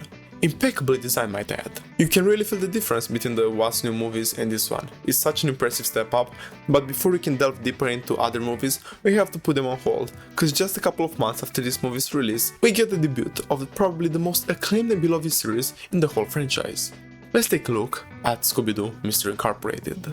Where do I even start, man? First of all, the 13 Ghosts of Scooby-Doo walked so that the show could run. We have an overarching story spanning across 2 seasons, and even if the monsters are not the most memorable, the plot surely is. It shows us the gang uncovering a deep secret that has been lying hidden under Crystal Cove for decades. The hidden treasure that the Spanish conquistadors who founded the city buried under it for good, because it contained an evil entity that would destroy the world. I like how they focus on the aspect of history repeating itself, which is a very active topic in today's day and age and gets overlooked easily. In this show, it's used through the lenses of the different Mystery Inc. groups. There's always been a different group, and the entity always splits it up by making them go mad over the treasure and using the animal mascot to put the final nail in the coffin. Scooby is immune though, because he is not really a dog, but a descendant of the Anunnaki, an ancient alien race that took the form of animals and came to Earth many years before through a specific cosmic event when the alignment of planets was just right to create a gateway for them to pass through. Their role is to keep the evil entity from the sarcophagus from getting released and save the universe. It is the first series where Matthew Lillard takes on the mantle from Casey Kasem. The characters go through so much development and the gang does so as well. We see breakups, confusion, loss, and there are real stakes. One of the most important characters and guides for the gang in the first season gets killed halfway through season 2. They are robots with guns. Yes, they allowed guns. Fred is obsessed with traps like there's no tomorrow, and he plays the role of the emotionally locked inside teenage boy due to the absence of a motherly figure in his life and an emotionless dad who is the mayor. At the end of season 1, it is revealed that his father is actually an adopted father who forced his parents to move away after his birth, then being part of the old Mr. Incorporated alongside Cassidy, the character who was helping the gang and got killed, Professor Pericles, the sociopathic bird who is the main antagonist, and Mr. E. Besides his name sounding out mystery, which is a lovely touch, which I too late found out about. He gives us full security in him being a helpful figure to our gang in the beginning of the series, that threading away later on. Also, the mayor gets figured out and sent to jail at the end of the season, and in the second one, when Fred's parents return, he figures out they only did that so that they would get close to him and steal his pieces of the planispheric disc. A map-like creation that, if it has all 6 pieces put together, would unveil the location of the hidden treasure where the evil entity resides in the shiny sarcophagus. In an episode, the gang, with the help of the new mayor, the sheriff, the old mayor and others, tricked the old Mystery Inc. and managed to steal their pieces and put the map together. How the fuck is this a Scooby-Doo show? I swear, if the live action series that's currently in the works on Netflix isn't even half as good as this one, I'll be mad. That's if it will get released. Please don't cancel it, Netflix. Daphne, on the other hand, is once again a prospect of a rich family that puts a ton of pressure on her, since all of her other sisters are very successful. Did not agree with her going to solve mysteries or after Fred as a love interest. From the very first episode, we see Daphne head over heels for the clueless Fred, but by the end of the season, through the work and progress that is shown, they get together and even engaged. In the end, Fred breaks it when the news of his parents hits and confuses him, making him want to be alone and search for them. In the second season, once again, through hard work and dedication, they get back together after some time. Besides her interest in Fred, Daphne strays away from the damsel in distress trope and proves herself as a smart and valuable member of the team, solving a mystery by really herself at one point. Velma starts the series off in a pretty toxic relationship with Shaggy, the lanky boy not being able to choose her instead of his dog and always undermining the relationship. Velma learns from that and breaks up in order to better herself, which she does. In season 2, we are presented with a subtextual relationship tension between a girl by the name of Hot Dog Water, which is voiced by Linda Cardellini for a fact, live action Velma, yes, and she and Velma almost get into a relationship. Unfortunately, it did not happen, probably because the network wouldn't allow it. It was a kid's cartoon, and it was the start of the 2010s, so yeah, put 2 and 2 together. Very unfortunate, because they were clearly building towards that. Fortunately for us though, years after the series ended, co-creator Tony Cervone confirmed the implications of romantic tension between the two with a post on Instagram during Pride Month. Such a W from that man. Shaggy and Scooby return as your favorite goofballs, so during the 2 seasons evolve as well and become valuable members, putting fear aside and showing true courage. I also love how this show pays homage to classics. You have H.P. Lovecraft, Twin Peaks, and many more. It shows that it was made with a purpose, and I think we can all say it succeeded at that. Also, Joe Swanson is the sheriff. 10 out of 10. Best piece of Scooby media, that's how you do a modern take on a classic. But now, let's head back on the movie wagon, since we have a bit of catching up to do. Since Mystery Inc.'s release, and until Be Cool made his debut in 2015,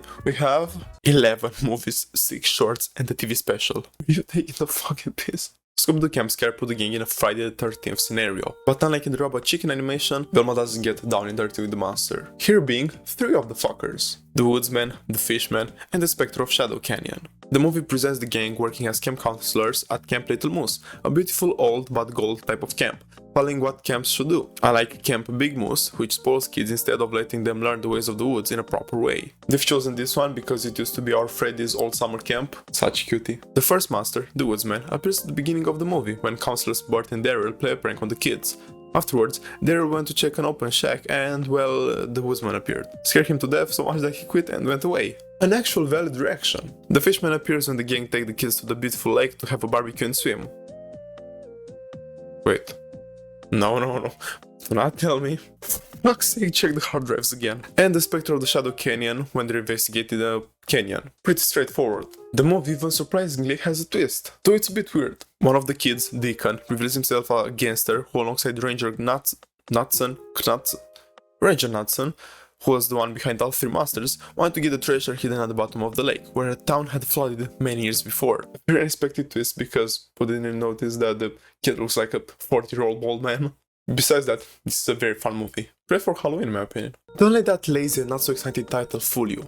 This movie rocks so much. It's one of the best movies of the modern Scooby-Doo era. It's the movie that has also given us the Ultra Instinct Shaggy meme that made these characters power in multiverses, which I'm sure everyone still plays. The movie takes the gang to a remote town in the middle of nowhere at the La Sirena Spa in order for Mr. Hubley to calm down Shaggy because the last case has left a big impact on him, even screaming for 3 hours non-stop at a point. Hubley used hypnosis to make Shaggy become fearless when hearing the word bad, it being also an off switch to bring Shaggy to normal. Professor, I don't want to butcher it, Professor Zwankmeijer, yep, I'm sure that's the way to pronounce it, and her assistant Windsor, who is Velma's love interest for this movie, are the bad guys, trying to keep people away from a hidden site where they feed the gold mine when it comes to dinosaurs preserved in quartz crystal. It's always the goddamn love interest. The movie has some awesome scenes, even paying homage to Jurassic Park with the kitchen scene. The fire-breathing dragons were other students in disguise, using the holographic hypnosis-inducing projector, which they stole from Hubley's room,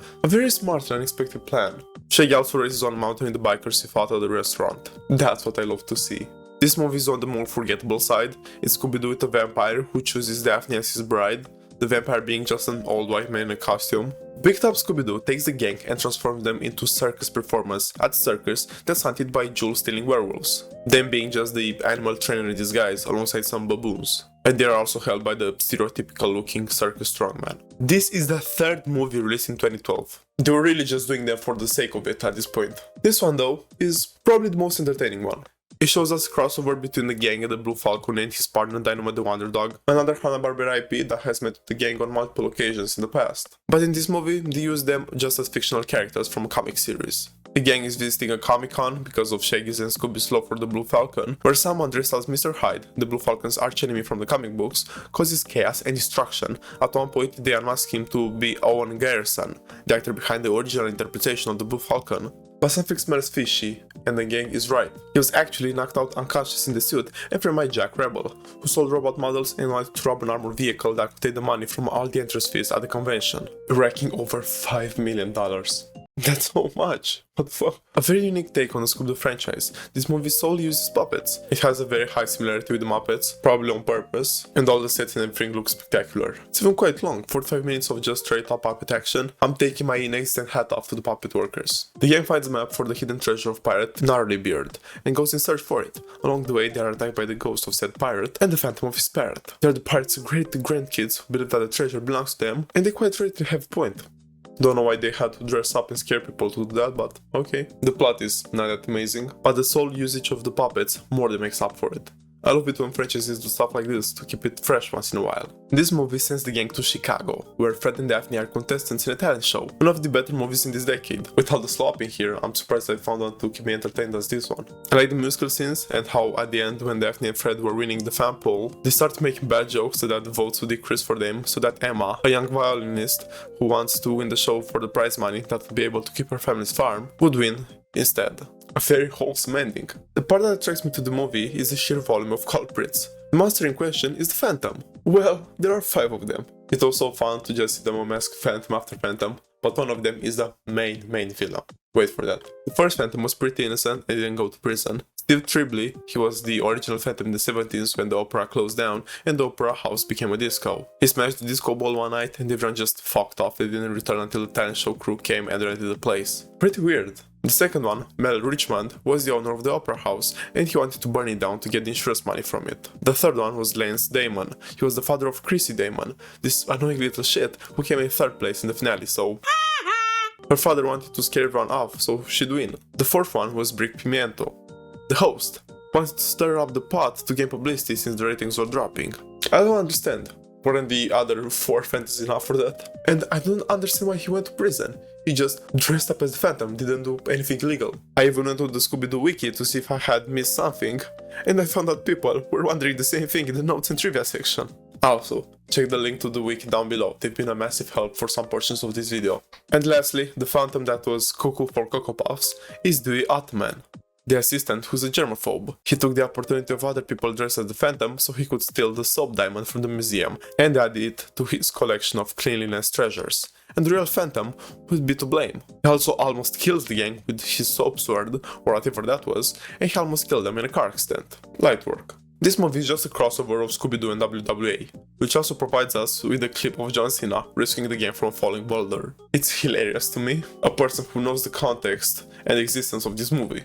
I can only believe that it is funnier for people that do not have any context at all. Just seeing a boulder coming down towards the gang and John Cena jumping out of fucking nowhere and stopping it. Guys, why did the boulder just stop by itself? Also, the monster is this fire ghost bear. Very awesome. I've told y'all how it works. If the name sounds like shit, then the movie is really good. Frank and Creepy doesn't say anything to me. Seems like a generic spooky movie for kids. But this, in my opinion, is in the top 10 Scooby-Doo movies. The movie starts with Daphne hosting a web show. They're modernizing my gang. The rest join as well and they talk to the fans and give insight on previous cases along some scenes. Nostalgia is my weakness. They show the Mamba Wamba case, where Mamba Wamba, alongside the random accomplice and Lila, who got transformed into a zombie by it, just to trick the gang. The case of the Green Ghosts, of Pirate Redbeard, and of Old Ironface. A cool throwback. They get interrupted by a lawyer, Cuthbert Crawley, saying that he needs to speak with Velma immediately as he's the lord of her family and she inherited her great-great-uncle's estate in Transylvania. Not the one in my country with blah blah blah Dracula type shit. But a small town in Pennsylvania with this name where people live like in the 1800s Transylvania. It is revealed to us that her uncle was allegedly the one to create the Frankenstein monster. The one after which Mary Shelley got the inspiration to write her novel. So it's canon that Velma is a descendant of Frankenstein. The ghost of said uncle appears to terrorize the gang, saying that the town is under the Von Dinkelstein curse, Velma's real name, before her parents came to America. He said that he'll take away what they love the most. He took Freddy's car, as he fucking blew up the mystery machine. Finally someone got the balls to do that. As you can imagine, it destroyed Fred. But by the end of it, the government gave him a new one. They took Shaggy's and Scooby's appetite away, made Daphne fatter. He sparked a ton of controversy with the fans, saying that they shouldn't villainize weight gain for young audiences, which I completely agree. Daphne went all out with it. And for Velma, well, the housekeeper of the estate, Mrs. Vanders, hypnotized her into going crazy as her family before her in creating the experiment. The town of Transylvania, Pennsylvania does not look like 1800s Romania, I can tell you that much.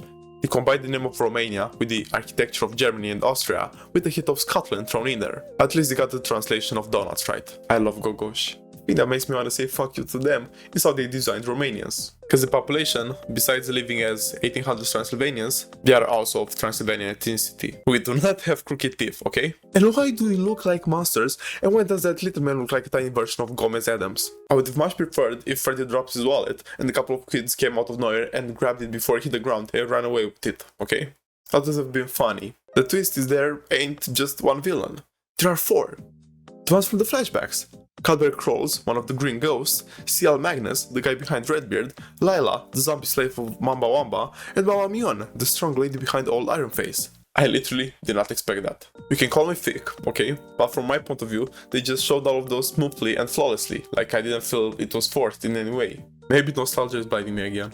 The only clue you could have picked up on was that Baron's costume had a similar mask to Old Ironface's, and I picked up on it, but I was just like, oh, that's cool, they used the redesign from it. I'm not slow, okay, I promise. But yeah, a very good Scooby-Doo movie that I do not hear people talking about enough. This movie sees the gang going to space against a xenomorph knockoff. First time seeing Scooby in space, plus you also have a menacing alien to scare the gang off. It's a good watch. Scooby-Doo and Kiss, the band known for their popularity with young children in the 2010s. Yep, the plot is the gang helping Kiss to stop a villain by the name of Crimson Witch from unleashing the Destroyer, which looks like an off-brand Galactus with Darkseid's face plastered onto it, from escaping from the dimension called, you're not gonna believe it, Kisteria. They named the dimension after them. That clearly was their idea. This movie is just weird, and there's like a 50-minute long sequence at the end that feels like a trip. The most random and unnecessary collab. To celebrate the release of the LEGO Scooby-Doo sets, they've released a couple of TV specials to promote them. It's okay, it's fun to see the gang in the LEGO format, but I could live without watching it, you know. Just the sight of it is pissing me off a bit because, let me tell you a story. When I was a kid and I went to Austria, I went to a LEGO store and I had a choice between a LEGO Ninjago set and a LEGO Scooby-Doo set. Hear me out, I was a big LEGO fan, following the release of the sets and shit. I really wanted both of them, and it was really hard to choose. But I chose the LEGO Ninjago one, because in my head I was just like, LEGO sets usually release a couple of months late in my country. So yeah, the LEGO Scooby-Doo sets would be coming in Romania just in a couple of months. They never came.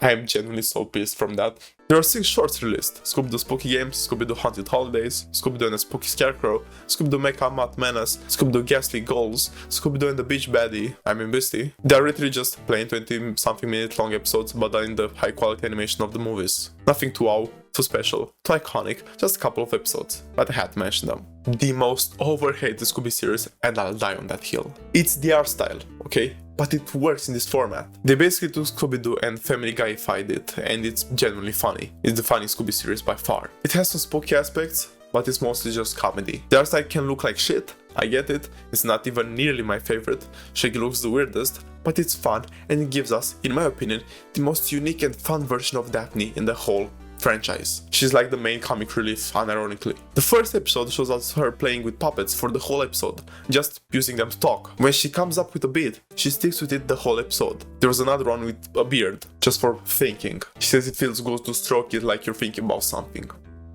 So random. And that actually helps her solve the mystery later on in the episode. Fred is still the leader, but he leans more like into the dumb, courageous archetype of one, which can be a hit or miss at certain points. Velma is the brains, but she's arrogant and short-tempered, which can be fun. Shaggy and Scooby on the other hand have an interesting dynamic. A ton of times Scooby just takes the piss out of Shaggy and matches Velma's arrogance, but also through a satirical tone. Scooby can actually be a real prick sometimes. That's why I don't like him that much in this one. Like, he's okay, but out of all of them, he's probably the worst. If you can get past the art style and understand what this series wants to show and tell, you have such a good time with it. Trust me. I used to hate it, but with time, I've come to love it. Now, we have to catch up on some movies. Another piece of media to promote the LEGO Scooby-Doo sets, this one being a straight-up movie at around 70-something minutes. Very impressive. A sequel to the other WWE movie, this monster looks way worse than Ghost Bear, there is just no room for comparison. And also, John Cena is not in this movie, so what's even the point if you can't rescue the game from a falling boulder that's 10 times his size? Western Town is haunted by the ghost of a long-lost relative of our dear Shaxter. It was actually a hoax. Who would have guessed, right? Another LEGO promotional material is the third one. You could produce one special and 2 LEGO Scooby-Doo movies, but you couldn't bring the sets to Romania, what the fuck? And you also animated us with crooked teeth. What have we done to y'all? I know peak when I see it. Bringing Batman the Brave and the Bold back from the grave 7 years after the show had ended to have one final adventure with Scooby-Doo is incredible. It's interesting though how both Batman and the Scooby Gang have amnesia, them not remembering the countless times they've met before. The best thing about this movie is the collab with DC World. We see a ton of Batman villains, which keeps you interested. This is a live-action direct-to-video movie, just screams amazing. It shows us an adventure with Daphne and Velma, and the monster is just a person in a hooded robe sitting in the dark. Yes, absolute cinema, or what the kids say. Hell's Kitchen with Scooby-Doo and the ghost also looks like shit. The culinary aspect of it carries the whole movie. This is the sequel to the 13 Ghosts series that I previously mentioned, released about 30 years after the original, that got unjustifiably cancelled before airing its last episode. This movie acts as a poorly done closure. We see a grown-up Flim Flam, which makes no sense because the gang is not aging at all. He was a kid in the beginning and now he's the same age or older than the gang. But they look the same, so why age him? They ignored the whole supernatural aspect and the monster was just a guy in a suit who wanted to sell the chest of demons for profit. And they ignored the existence of Scrappy. Flim Flam asks about him and Velma says, "What's Scrappy?" Okay man, you are just taking the fucking piss. Why would you even bring it back if all you're gonna do is shit all over it? One of the worst Scooby-Doo movies. At least they didn't do the same with other classics. Like imagine if they came back to Zombie Island or shit, like make fun of it or... The creative department clearly ran out of ideas, and who could blame them? They're forced to put out at least a movie per year for the last 20 years. They've just hit the bottom of the barrel, as we've seen with the last movie. But this one can actually make stuff worse, because they're taking the reputation of the best Scooby-Doo movie. You don't fuck around with that. They send the gang back to Zombie Island, where they again make the villains just people in masks, which is just disappointing at this point. But they leave a tiny hint at there also being a real cat person, so it makes up for it a little bit. If you want to see me go more into detail regarding this abysmal piece of Scooby media, then I suggest you check out this video. This series is just a revival of the new Scooby-Doo movies with a shorter runtime and more celebrities, and plots, and everything. It's just so there'd be a Scooby series. I don't like the art style, it's too cartoony for my preference, and the celebrities, well... We have The Flash, Wonder Woman, you know, the DC classics. But then we have the infamous Liza Koshy for her big YouTube original series, Liza on Demand, that got dropped by not even being nominated for one Emmy. What the fuck, guys? Fuck the Academy, they don't know real art. I just got Morgan Freeman in an episode. If only that man could narrate my inner thoughts with that calming voice. Scoob was the third cinematically released Scooby movie, and it's a big fat mess. First, they got rid of all the actors, except Frank Welker for Scooby, in favor of big Hollywood stars to voice the gang, which is just sad at this point, and the most Hollywood thing ever. Those actors just gave their voices to bring those characters to life every year for those sloppy direct-to-video movies, and then you push them to the side when you decide to do a cinematic movie. The plot is so fucking shit. And they also bring back the Blue Falcon What is the obsession with Blue Falcon? I fucking hate it, leave it alone. I'm getting sick of crossovers at this point. Just put on some good original shit, without trying to hang off a mediocre plot held by the fascination of seeing Batman solve crimes to the gang. It's embarrassing. The animation was the best part of it, and there were like sort of 3 jokes that made me chuckle, but besides that it's just so shit. They focus on the spooky aspects in the beginning for just a couple of minutes, and then it's just an action movie. Had a shot at making a return for Scooby-Doo, but missed worse than Shaq on 3-pointers. Hence the sequel would have been a Max original. Just straight to streaming shows all that we need to know. But it got shelved by Warner Bros. For tax purposes. Good, there's enough slop on this list already. This Halloween movie has a plot that's kind of been a 3-movie setup. It also features the Scarecrow from the Batman franchise and Bill Nye the Science Guy. What the fuck was this movie? The bad guy was the sheriff, also known as Cutler Go, one of the foes cut by the gang a long time ago in a case specifically made for this setup. He first appeared in The Curse of the 13 Ghost, where he put up a fake crime scene at a mall at the beginning of the movie so that he could ban the gang from solving mysteries because they were unhinged and getting the wrong people captured. In Return to Zombie Island, he came back to make sure that they were done with solving mysteries, but at the end of the movie, Daphne pulled the fake crying mechanic to make him feel sorry and let them go on solving sprees again. He's revealed as the villain in this movie, wanted to take mysteries away from the gang since it was the thing that they loved the most and the reason they cut him that time before. What a weird setup. I was not expecting that shit. The movie is alright, that sheriff thing just came out of nowhere and I can be somewhat impressed by it because they at least try to have fun with the slop in some sort of way, but yeah, that's that. The gang are sent back in time to the medieval age, where they meet King Arthur and Merlin, the powerful wizard. Shaggy is then kidnapped after releasing Excalibur. I love this crossover. I'm sorry if I sound like a hypocrite right now, for what I said just a couple of minutes ago, but let me explain. This collab makes sense. Courage the Cowardly Dog is spooky and scary. It's not action driven like the other collabs Warner Bros stuff down our throats, and to see a Courage revival after 20 years since the show ended, even if it's just for a movie, would be received by every fan with open arms if done right, which I consider it was done. The villains even being some of the most iconic Courage villains. Cats, Courage's arch nemesis who tried to get rid of his family on multiple times, and Le Quack, who is French. This is a TV special released to celebrate the 52nd anniversary of Scooby-Doo. Why they didn't decide to do it on the 50th is beyond me. Here the gang talks about their old cases in the studio of Warner Bros. There's also a mystery going on in the background, but yeah. Another Halloween Scooby-Doo movie, because we apparently needed another one, even if we had received one just 2 years prior. This isn't even bottom of the barrel anymore. They dug down through the barrel and are now picking these ideas from the rotten soil down below. Also, it was made in the art style of the Guess Who series. It will break the pattern, but failing miserably, because our next and thankfully final entry in this direct-to-video category returns to the normal art style and the animation. Which leads us to another DC crossover. I can't take it anymore. I watched this movie last night because it was the only one I hadn't seen, and oh my god, it's so bad. I might have been too harsh on Return to Zombie Island in this video, because genuinely, if I sit to think about it, this might actually be the worst Scooby-Doo movie. This movie just screams pointless. I don't even know where to begin in regards to it. The plot, trash. The characters, just Crypto and Lex Luthor, who acts like middle schooler.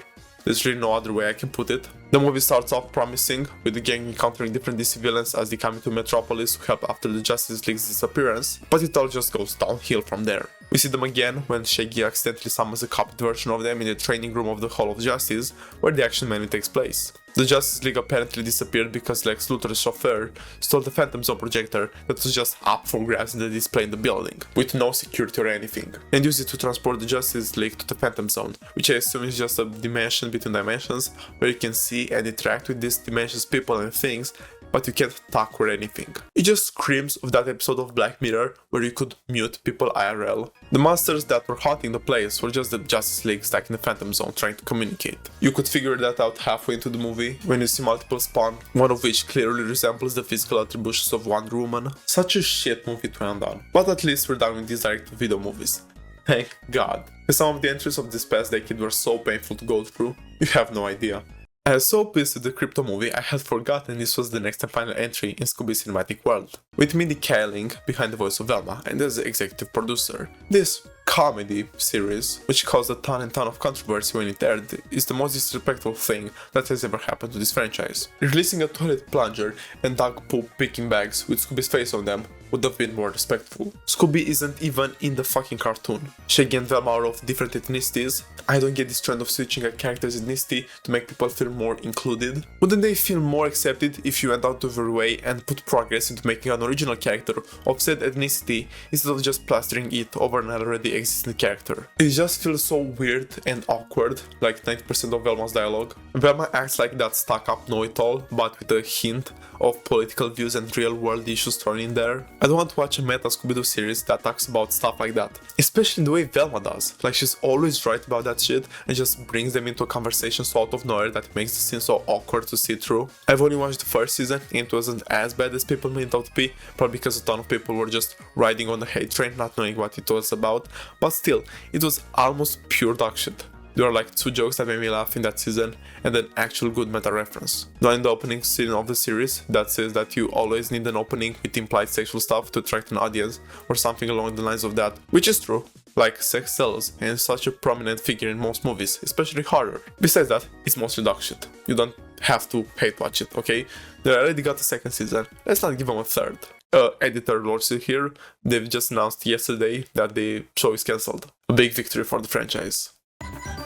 You thought we were done? No. We still have 2 categories left. The video games and other stuff that I didn't know how to categorize and I just squashed together. It would have as well been too much if I had that many categories, so it's better like that. But no, video games. Scooby has some real bangers in here. So, as a reward to y'all, and also myself, let's just stick to the bangers with this category. Nah, I'm kidding, let's talk about all of them. In 1983, we said hello to our first Scooby-Doo game. It's a real piece of shit. It's a Pac-Man ripoff that the company, Matter Entertainment, turned into a Scooby game to capitalize on the Scooby license they had. So it is just a fat cash grab. This game where Scooby fights ghosts in a castle was released for consoles way older than y'all and me included, which are the Commodore 64 and ZX Spectrum. 5 years later, a nearly identical game was released, the differences being the action takes place outside as well, there are distinct colors, and Scrappy is thrown in there as well, making this technically Scrappy's last appearance as an animated character in the franchise. Scooby-Doo Mystery released on the SNES, so you solving mysteries. Did they really just write it like this in the script? In a graphic very reminiscent to me of that Curse the Cowardly Dog browser game. This point-and-click adventure sees you solve the mystery at an amusement park by gathering different clues and putting a trap together. It also features a small animation at the end when you catch the Phantom. An actual fun and light-hearted experience if it weren't for those loud as hell footsteps. This game follows the trend of the Silent Hill and Resident Evil games of putting a set camera in the corner in each location, which allows for better flowing movement. You once again solve mysteries. Who would have expected? It's fun though, that's all that matters. For that time, these games are actually really well produced. They took Scooby games and transformed them into learning experiences. The biggest horror brought onto the video game scene ever. A very beloved game in the fandom. I don't have nostalgic experiences of it because I didn't play it when I was a kid, but I remember doing so a couple of years back, and at the point, you are hurting seals, which cannot be overlooked and makes me not as fond of it.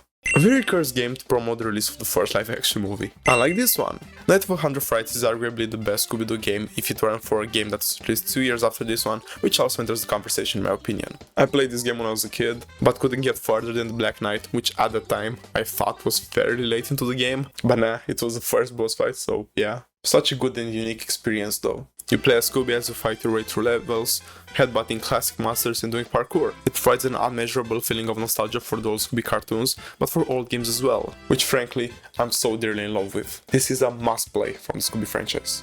Another learning experience. No! Get out of my video games. You are the embodiment of evil. This is the other I was talking about. Such a fantastic video game. Not just as a Scooby game, but as a game from that time period.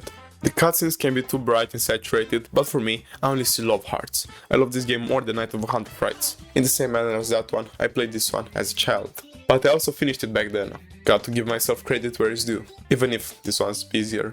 I replayed it in quarantine, and then again 2 months ago, and I can tell you wholeheartedly that the Scooby-Doo franchise has a banger in this one. You go around 5 locations, a museum, a movie set, a western town, a swamp, and a laboratory, as you try to solve an overarching mystery and catch multiple monsters using the Tome of Doom, a book that allows you to suck monsters, that came out wrong, hack to or whatever the kids say. Besides the unmatched entertainment, you also control Shaggy, not only the talking Great Dane. You can switch between them by pulling this forbidden high five move that probably moves the conscience from one goofball to the other. I remember remember taking turns with my brother playing this as kids, such delightful memories. Another cursed video game. This one was released to promote the second live-action movie. You must solve the mystery of the disappearance of Fred's cousin, Jed, through 5 different levels. In the big theory conversation for the Scooby-Doo games, but unfortunately it gets overshadowed by Night of 100 Frights and Mystery Mayhem. The graphics are better though, there are shadows, unlike Mystery Mayhem, which was saturated as fuck. In the same level-based system as the previous entry, this adventure sees you as well controlling only Scooby, but the difference is that this one is a handheld experience, only available for the PSP and the DS. This is a plug-and-play adventure, meaning you only need this to play the game. You plug the mystery machine in and use the joystick on top to move, and you get some more buttons, and there you're off to play. A very ingenious one that sparks an interest for the collector in me. The first entry in a duology that sends this game in a 4 mystery solving run, each having multiple levels, part that I didn't enjoy. You also get chase scenes as levels, beautiful. The art style is particularly unique and the animation feels pretty decent for a 2009 title. I like that you can play this in multiplayer, just connect on the controller and you're playing with a friend. My brother and I had a blast with this one when we were younger. It was either this or Ben 10 Protector of Earth. Great childhood for real. The sequel, Spooky Swamp, is miles better in my opinion. The game overall feels more refurbished, getting rid of the whole level mechanic and making it open world. You have 3 different mysteries to solve in 3 different locations, but it feels way more interactive and fun than the previous one, even if that one had 4. You get at almost all times the ability to switch between members of the gang, and the game inclines on you doing so, since they all have different abilities, necessary to progress at locations. You have the swamp where their headquarters reside, probably a reference to the second live-action movie, then an old western town and the mountain ski resort. The most perfect area of locations, might I say so. They hit all the marks. Definitely in the top 5 conversation. This is a weird Scooby-Doo game that's a collab with Looney Tunes that feels like School of Dragons, but with Looney Tunes and Scooby-Doo. I have this vivid memory of it being free to play online, but I see it listed on Steam for 20 euros. I'm not even sure if the servers work or how it works. It has 36 missed reviews in 10 years, so it's probably a banger. The Toys to Life genre got popularized in the 2010s thanks to Skylander Spyro's Adventure, a game that made you buy real-life figurines in order to have their characters in the game.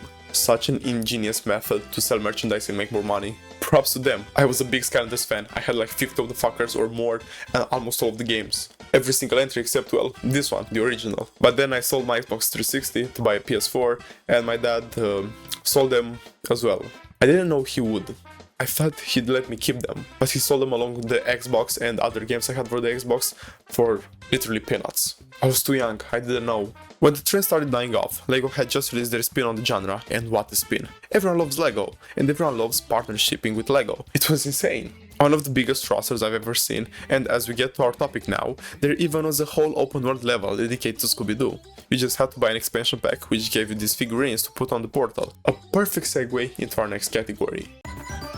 Toys! Let's talk about Scooby-Doo toys. We have the infamous LEGO sets that we've already mentioned, other basic toys like model figurines that you have with every franchise, we got Funko Pops that have so many variants, but the toys that are most dear to me are these.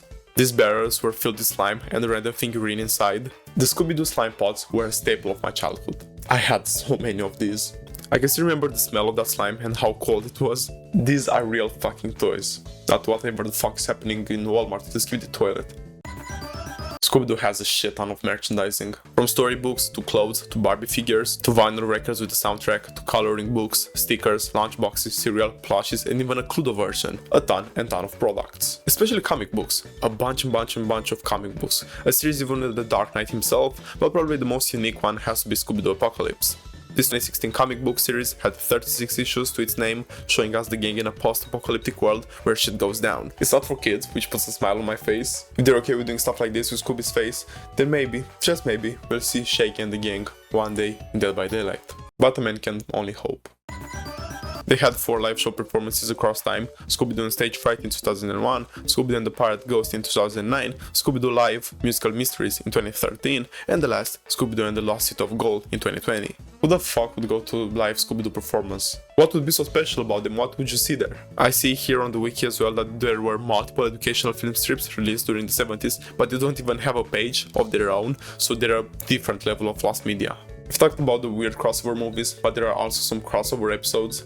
A couple with Dynamite, one with Johnny Bravo, one with Harvey Birdman, one with OKKO, one with Teen Titans Go, but probably the best one has to be the one with Supernatural. In 2018, the 13th episode of season 16 of Supernatural, titled Scooby-Natural, was released. Sam and Dean get teleported by a haunted television in the Night of Fright is No Delight Scooby-Doo episode of the original series. One of the best choices for an episode to do this with is the one with the Green Phantoms. A ton of stuff happens, but the most important part is there are real stakes. Besides Dean flirting with a 16-year-old Daphne, the gang actually can get hurt. Shag even breaking his arm. Like, I love this little piece of realism thrown in there. It's a proper episode. Well put together and gets a big thumbs up for me. You don't need to see Supernatural to understand it, so yeah, give it a watch. The topic I want to end this video on is the news we received in April about the live-action Scooby series at Netflix. I desperately want it to be good. I've been wanting a live-action series for ages, man.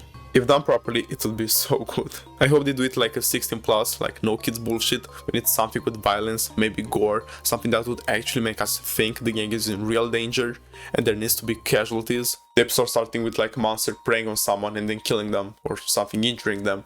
You know, show real stakes. We need that as well as good character traits and development.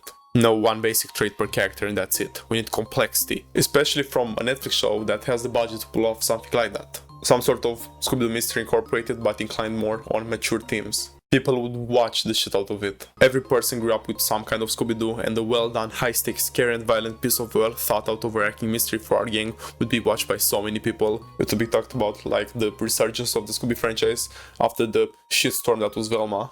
It would rebirth the franchise, like you'd never expect it to do. It could be a Zombie Island scenario all over again. Y'all missed your shot with Scoob, and lost a bit of belief with Velma, but you can definitely pull it back together. I so desperately want this to be good and actually happen in the first place. If I post this video and I see 1 week later or something that got cancelled, I'd scream. There would be a big disappointment because they sold me something. Even if there were no details attached apart from the writers and producers, they still sold me hope. I don't know what to say that I haven't already. I'm a big Scooby fan, if you didn't get that already from this video, and I love the talking Great Dane. The cartoons are a big staple of my childhood that I give a ton of credit for shaping me into the horror fan that I am today. My favorite movie is Scream, which really is just Scooby-Doo for adults. A masked figure hunts teenagers off one by one, no one knowing the mystery of who's behind the mask. My favorite even being in it, so he's one of the most influential media figures for my person, if you think about it. I want to see the franchise revitalized, desperately. And with good choices made behind it. Since Mystery Incorporated, we haven't really received any groundbreaking piece that would overshine the others in quality. We got the opposite in Velma and Scoob, that strayed people even farther away from the franchise, so that's why I'm putting a ton of hope into this live-action series. It's all in shambles so much that they even stopped putting yearly slop movies, like we haven't received anything this year. That either means they're focused on something of quality, like the Netflix live-action series, or that they are bored and lost all hope. The latter sounds fairly bit worse. If you've enjoyed this video, then let me know by pressing the like and subscribe buttons. Also, if you want to share your thoughts about this even more and tell me what you thought about different things, your favorite iteration of the talking dog, your favorite movie, a certain piece that I overlooked or was so niche I didn't even mention in the first place, or your favorite video game that made your childhood that much more beautiful, well, you're more than welcome to do so. And if you still aren't tired of my accent and rapid manner of speaking, well, I got an iceberg of the day that goes more in depth with certain topics and shows some very niche parts of the franchise. This has been Lower Still, I guess. Have a great day, guys. Stay safe. Bye.